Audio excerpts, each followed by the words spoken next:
올해의 마지막 날, 마지막 시간, 또 새해 또 첫 시간 밝아오고 있습니다. 우리 옆에 계신 분들에게 새해 복 많이 받으십시오. 해피 뉴 이어 한번 축복하겠습니다. 예, 새해 복 많이 받으세요. 앞뒤에 계신 분들과도 좋겠습니다. 송구 영신 예배는 우리나라에만 있는 독특한 예배 형태입니다. 그 시작은 한국에 처음으로 복음이 전파될 때 장로교는 언더우드 선교사님, 감리교는 아펜젤러 선교사님에 의해서 처음으로 복음이 전하여지다가 이 두 교단, 교파 가운데 경쟁 없이 우리 한국에 선교하시는 모든 선교사님들이 함께 한번 예배를 드리자. 그렇게 해서 1887년 12월 31일 장로교와 감리교가 함께 연합하여 예배를 드린 것이 한국교회의 송구영신 예배의 효시가 되었습니다. 그런데 한국에서 어떤 분들은 자정에 드린다 해서 영시예배 이렇게 얘기를 하는데 잘못된 표현입니다. 송구, 옛것을 보내고 영신, 새것을 만든다. 그런 뜻에서 우리가 송구영신 예배라고 합니다. 송구영신 예배는 지난 한 해 베풀어 주신 주님의 은혜에 감사하고 송구하고 죄송해서 드리는 게 아니고요. 영신, 그리고 다가올 이 새해 첫 시간이 마치 초실절 예배를 드리는 것처럼 하나님 새해 첫 시간을 예배로 하나님께 올려드립니다 하는 의미로 예배를 드리는 것입니다. 어거스틴이 시간과 영혼에서 얘기하고 있는 것처럼 우리는 시간이라는 어항 속에 살아가는 물고기입니다. 시간이 싫다고 어항이 깨어져 버리면 물고기는 죽고 마는 것입니다. 그러나 우리는 영혼을 사모하는 인생이기에 순간순간 이 시간의 주관자로 오신 예수 그리스도를 주로 고백하며 살아가는 것이죠. BC와 AD, Before Christ, Anno Domini, 이 세계의 역사 또한 예수님이 오심으로 두동강이 났습니다. 오시기 전과 후로. 그러기에 이 시간의 주인은 예수 그리스도, 오직 주님이신 것입니다. 그래서 과거에 나를 인도하신 분도 주님이시요. 이 모든 것이 주님의 은혜요. 새해도 주님께 우리의 시간들을, 우리의 삶을 맡겨드립니다. 그런 의미로 우리가 송구영신 예배를 드리고 있는 것입니다. 오늘 우리에게 주시는 말씀은 야고보 사도를 통해서 이 말씀을 대하는 우리 모두에게 주시는 말씀입니다. 그래서 들으라 이렇게 시작됩니다. 들으라, listen. 누가 들어야 합니까? listener. 그럼 그 리스너가 누구냐? 우리 모두라는 것이에요.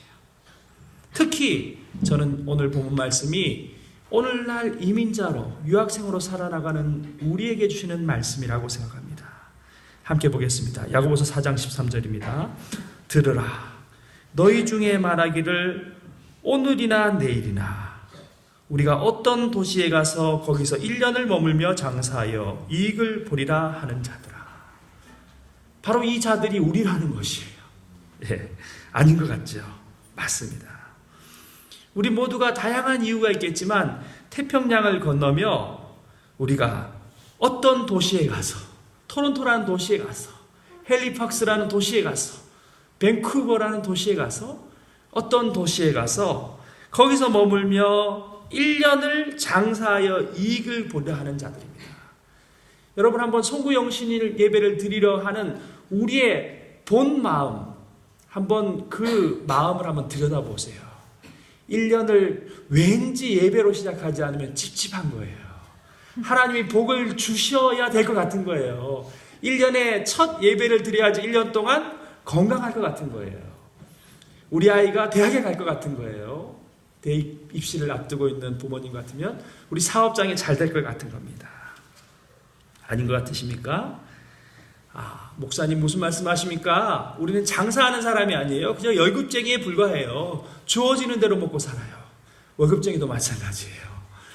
이 1년을 어느 직장에서 월급을 받아야지 좋은 내가 대접을 받을까? 직장을 옮기잖아요. 학생은 아닙니다, 목사님. 저는 학생일 뿐이에요. 아닙니다. 학생들도 1년을 얼마나 좋은 점수 A 플러스, B 플러스 농사를 지어 장사하여 이익을 남길까? 이것은 우리 모두에게 주시는 말씀입니다. 여러분, 우리는 어떤 도시에 왔습니까? 토론토라는 도시에 왔습니다. 우리는 또 오늘 기도의 제목들을 가지고 나왔어요. 올해는 꼭 시집가게 해주세요. 올해는 꼭 우리 남편 사업 잘 되게 해주세요. 올해는 우리 아이 좀 공부 좀 잘하게 해주세요. 그러나 우리는 올해뿐만 아니라 그 다음에도 기다릴 수 있고 그 다음에도 하나님이 뜻을 펼치실 때까지 기다려야 하는 영혼을 사모하는 사람이라는 것입니다. 그러나 오늘 본문 말씀처럼 오늘이나 내일이나 우리가 어떤 도시에 가서 거기서 1년을 머물며 장사하여 이익을 보리라 하는 자들입니다.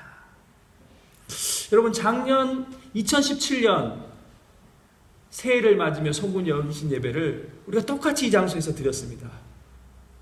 그때 저는 무엇을 기도했을 것 같아요? 건강을 기도했겠죠. 이제 학위도 받고 교수가 됐습니다. 건강 주세요. 근데 팔이 부러져 버렸어요. 28년 동안 응급실 의사가 이렇게 팔이 많이 부러진 사람은 처음 본다. 그냥 뭐 거죽을, 너덜너덜한 거죽을 그냥 들고 갔어요. 여러분, 그럼 하나님이 계시지 않는 겁니까? 하나님이 건강 주세요. 목사가 기도했는데 들어주시지 않으셨으니 그 해는 그러면 하나님의 은혜가 임하지 않은 것입니까? 그렇지 않습니다. 내 기도가 잘못된 것도 아닙니다. 오늘 본문이 그 해답을 말씀하고 있습니다. 14절 말씀을 함께 보겠습니다. 내일 일을 너희가 알지 못하는도다. 내일 일을 너희가 알지 못하는도다. 여러분, 우리가 내일 있을 일을 몰라요. 내일 우리 차가 뒤에 브레이크가 고장 날지, 내일 우리 비즈니스에 손상이 올지 우리는 그것을 알지 못한다는 것입니다. 우리 내일 일을 난 몰라요. 하루하루 살아요. 우리 신앙의 선배들이 찬양했지 않습니까? 계속해서 성경은 말씀하십니다. 너희 생명이 무엇이냐? 너희는 잠깐 보이다가 없어지는 안개니라. 우리의 인생이요, 그저 보이다가 없어져 버리는 안개에 불과하다는 것입니다.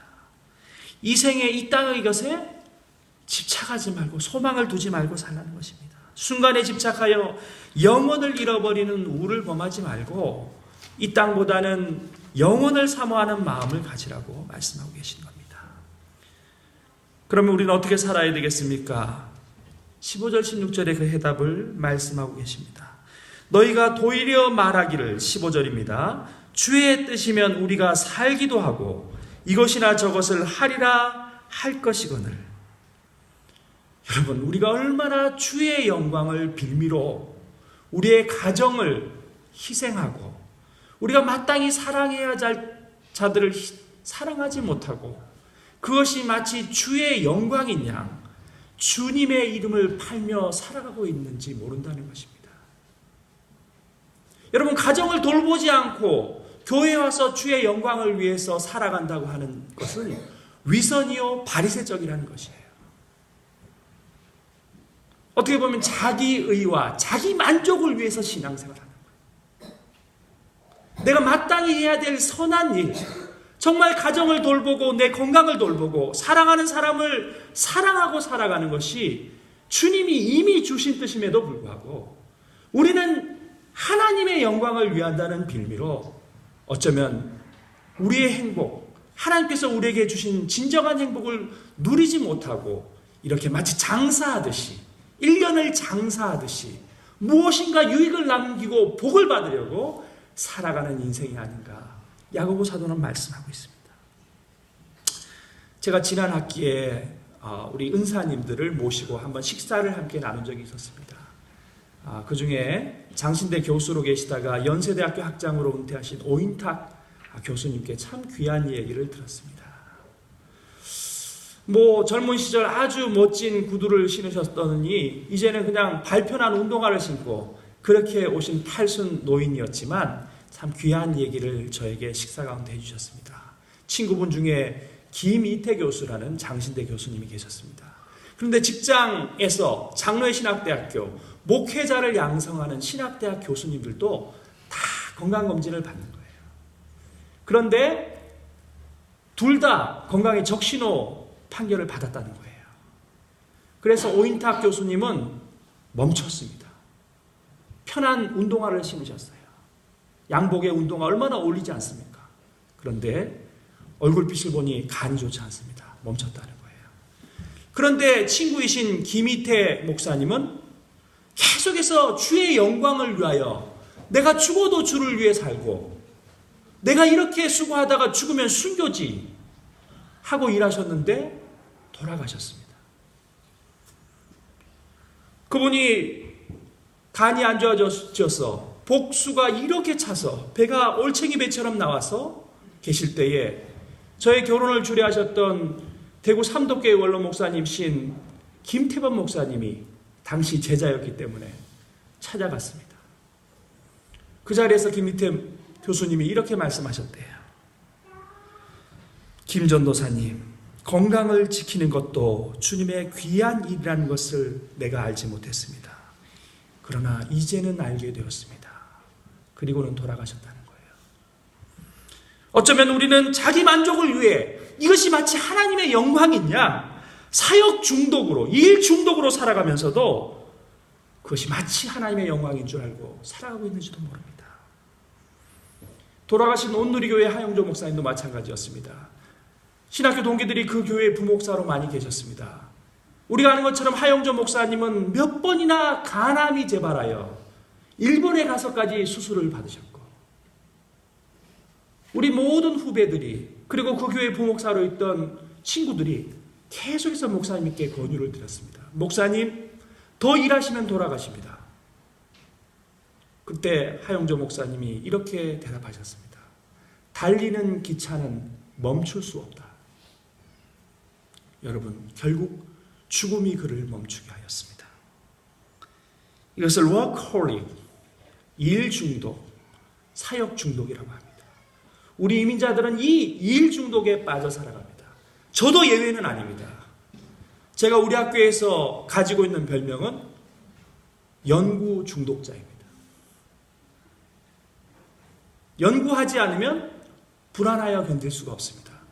그리고 이것이 나에게 주신 주님의 사명이고 하나님의 영광인 줄 알고 살아가고 있습니다. 그러나 과불유급이란 말이 있습니다. 무엇이든지 지나치면 모자람만 못하다는 말입니다. 오늘 본문은 이렇게 우리에게 말씀하십니다. 15절 말씀, 너희가 도리어 말하기를 주의 뜻이라면 우리가 살기도 하고 이것이나 저것이나 하리라 할 것이거늘. 16절 말씀 이렇게 말씀합니다. 이제도 너희가 허탄한 것을 자랑하나니 그러한 자랑은 다 악한 것이라.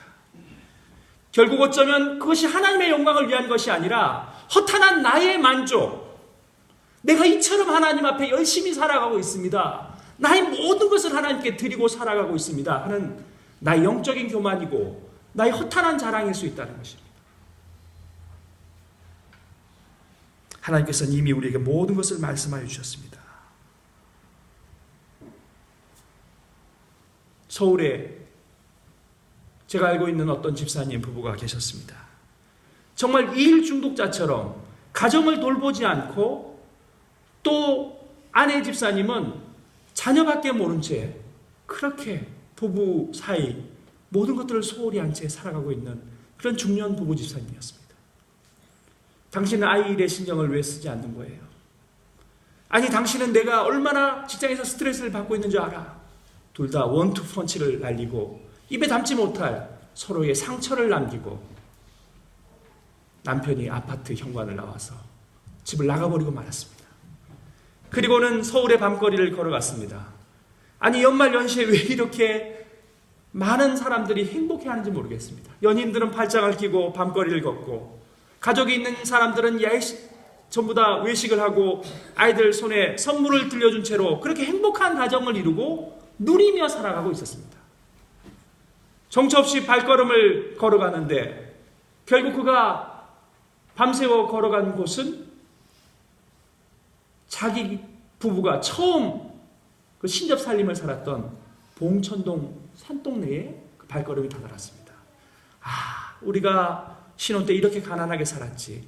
그래, 우리가 살던 집이 어떻게 되어 있나 한번 보고 싶은 마음이 들었다는 거예요. 그래서 본청동 그 산동네 싸글새 월세방에 살던 그때를 생각하며 담벼락이 나자니 들여다보이는 그 집에 이르러서 그 안을 들여다보니 어느 또 신혼부부가 온 가족이 한 상에 둘러앉아서 된장찌개 하나 찬도 없이 맛있게 먹으며 행복하고 서로 사랑하며 그렇게 신혼을 보내고 있는 모습을 볼 수 있었다고 합니다. 그리고는 갑자기 20년 전 자기 모습, 자기 아내의 고생했던 모습이 떠올라서 아내에게 전화를 했다고 합니다. 그렇습니다. 사랑하는 성도 여러분, 행복은 먼 곳에 있는 것이 아니에요. 내일 우리에게 주어지는 것이 아닙니다. 오늘 행복하지 않는 자에게 내일 행복은 없습니다. 오늘 사랑하지 않는 자에게 내일 사랑은 없습니다. 치르치와 미치르가 요술 할머니의 부탁을 받아서 행복을 준다는 파랑새를 찾아 떠났지만 결국 그 파랑새는 자기 집에 기르고 있던 새였어요. 우리가 우리 남편을 사랑하지 못하고 아내를 사랑하지 못한 채 하나님의 영광을 위한다고 살아간다면 그것은 허탄한 자랑이라고 성경은 말씀하고 있습니다. 이미 주님께서는 우리에게 무엇이 선한 일인지 우리의 마음에 벌써 말씀하셨습니다. 우리의 양심이 로마서 말씀처럼 알고 있습니다. 2018년 다가오는 새해 이제 그 아는 것을 행합시다. 알고도 행하지 않는 것은 죄라고 17절 말씀의 마지막으로 말씀하고 있습니다. 그러므로 사람이 선을 행할 줄 알고도 행하지 아니하면 죄니라. 여러분, 우리 교회가 행복한 교회가 되기를 원하십니까? 우리 가정들이 행복해야 됩니다. 내 남편을 행복하게 해주고 내 아내를 행복하게 해주고 내 자녀들을 행복하게 하며 내 부모님이 행복한 그 가정이 진정 행복한 가정이요. 그 가정들이 함께 어우러져 행복한 교회를 이루는 것입니다. 이것이 하나님께서 우리에게 주시는 은혜입니다. 마지막으로 정용철님의 행복이라는 시를 읽어드리며 말씀을 마치려 합니다. 행복, 정용철. 더 잘할 수 있지만 여기까지. 더 좋을 수 있지만 여기까지. 더 가질 수 있지만 여기까지. 더 갈 수 있지만 여기서 멈춥니다. 남아있는 길은 하나님께서 우리를 위해 준비한 행복입니다. 사랑하는 성도 여러분, 주님께서 주신 것, 그 행복을 누리지 못하면 그것은 내 것이 되지 못합니다. 함께 기도하겠습니다. 하나님 아버지, 아침 안개처럼 잠깐 왔다가는 짧은 인생을 우리는 살아갑니다. 올 한 해가 이렇게 지나간 것처럼 2018년 한 해도 그렇게 손살같이 지나갈 것입니다. 하나님, 헛된 것, 허탄한 것, 자기의 가진 것 자랑, 자기의 한 것에 자랑하는 사역 중독, 일 중독, 그리고 소유의 자랑이 아니라 참으로 영혼을 사모하며 보이지 않는 것, 주님께서 주신 행복을 누리며 마땅히 사랑해야 될 남편과 아내를 사랑하며 자녀들을 사랑하며 오늘도 누리지 못하였던 것, 내일은 누리려나 하는 것이 아니라 오늘 누리지 못한다면 내일도 누리지 못함을 알고 오늘 사랑하지 못하면 내일 사랑하지 못함을 알고 더 이상 이제 일 중심의 삶에서 벗어나 이익을 남기려고 1년을 장사하려는 인생이 아니라 영혼을 바라보며 하나님께서 우리에게 허락하신 그 놀라운 은혜와 축복을 누리며 행복하게 살아가는 가정, 행복한 교회 되게 하여 주옵소서. 예수 그리스도의 이름으로 기도 올려옵나이다. 아멘. 우리 주신 말씀을